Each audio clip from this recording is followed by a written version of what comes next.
Hey, I'm Austin for the Squared Circle Shoot, and in the wake of WWE driving off of a cliff, I thought that I'd do something that I haven't done before and check out NXT.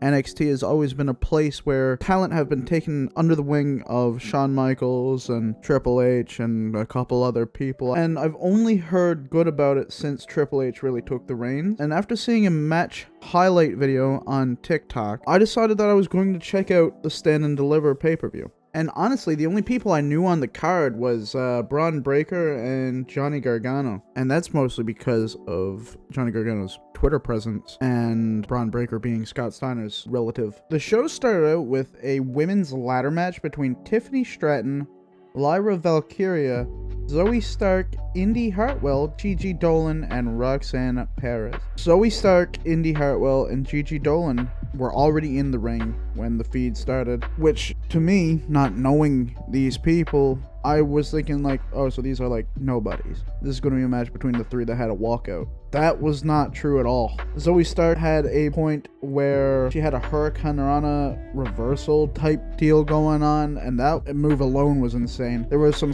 baseball slides into some ladders that looked like they were going to have to end the match or something, because it just looked like full impact. It looked harder than Finn Balor taking it to the head. There were new moves that you just don't see. Stuff that makes sense that should be done in wrestling that just haven't been done as far as I'm aware. I mean, I haven't watched in years, but like getting back into it and seeing that people are building upon instead of just doing the same old DDT suplex pedigree, you win. It's good to see, especially in a women's match. All of the women that are in this match are better than most of the women that I've seen in WWE as a whole. Obviously, there's shining stars across the board with like Rhea Ripley and like Lita and Trish Stratus back in the day, and like older women's wrestling, you know, that wasn't a big scene for, but they still had a couple of giants there. Now, this match alone was better than the women's tag match in WrestleMania Night 2. It was actually, this match alone was better than Night 2 in general. It just was an insane match, and aside from the casual ladder match things where they fake messing with the belt, and Dexter Lumis taking a little while to get out. Dexter Lumis comes out, Indy Hartwell's on the ladder, falling over, she's ouchie, man, I'm not gonna make it, and then Lumis appears, picks her up, and brings her to the top of the ladder. She grabs it, she wins. I feel like that could have been done about 30 seconds faster, but the match as a whole, excellent. That leads into the tag team title match between Gallus, the Creed brothers, and Tony D'Angelo and Channing Lorenzo. It was a pretty good, faster paced match. It was not a squash match. You know, I kind of coming into this with little to no expectations was good to see. They did a spot where one of the Creed brothers did a bunch of suplexes and kip-ups and suplexes and kip-ups, and that's just like an insane feat, no matter who you were. No one really failed anything. There was a couple of flubs towards the end, and of course, because the champions are healed, they had to run an interference to catch the win,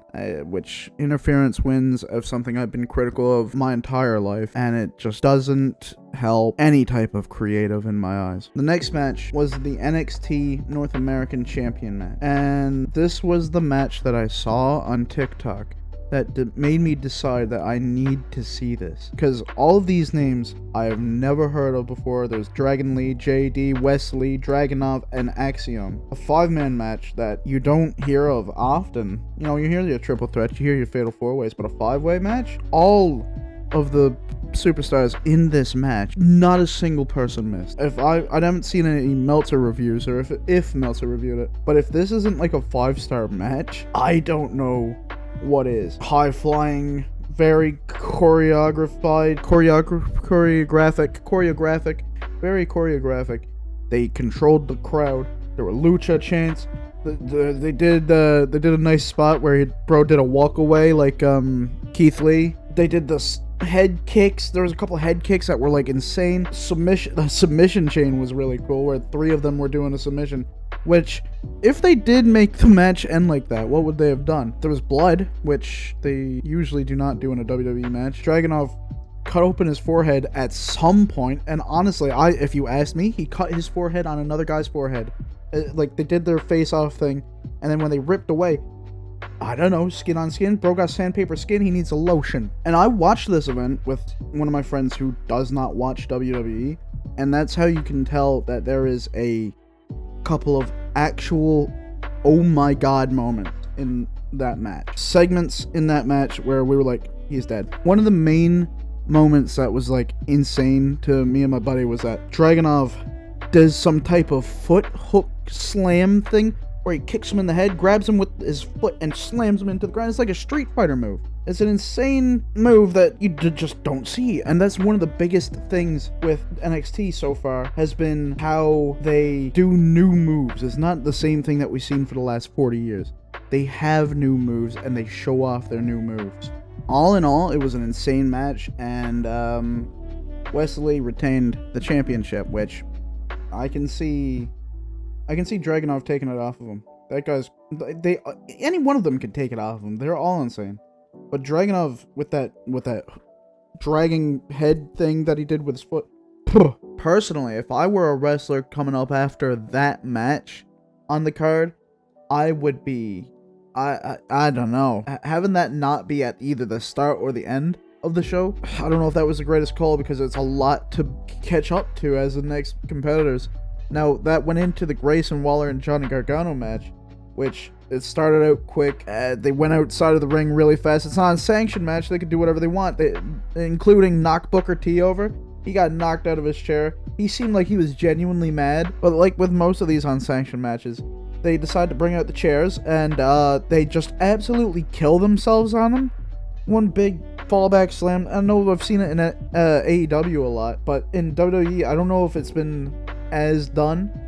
Especially in indies, you see them kill themselves on the back of the chair. Those guys ain't making it past 40 walking. But that's... it irks me every time. It's one of those easy ways to get the fans, like, a reaction. Obviously, they bring out a table, because that's what the fans love. You hear the fans chant, Johnny Table. Obviously, some heel work has been done. Grayson Waller, as he mocks Shawn Michaels. Waller hits this roll-through stunner, which I guess is his finisher. Then he taunts a baby. Gargano got his baby in the audience, and he just goes over and he makes fun of his baby. Then his wife comes in, gets a kendo stick, and absolutely shatters it over this guy. There's a DDT, kick out, coast to coast, kick out, and now his table gets shattered. They share some low blows. A chair comes into play. Submission win. Johnny Gargano. It was a pretty good match. Not the match of the night, but all in all, they showed up. They did some stuff. Got a good match out of it. That match is followed up by the Women's Tag Team Championship match between Alba Fire and Isla Dawn versus Fallon Henley and Kiana James.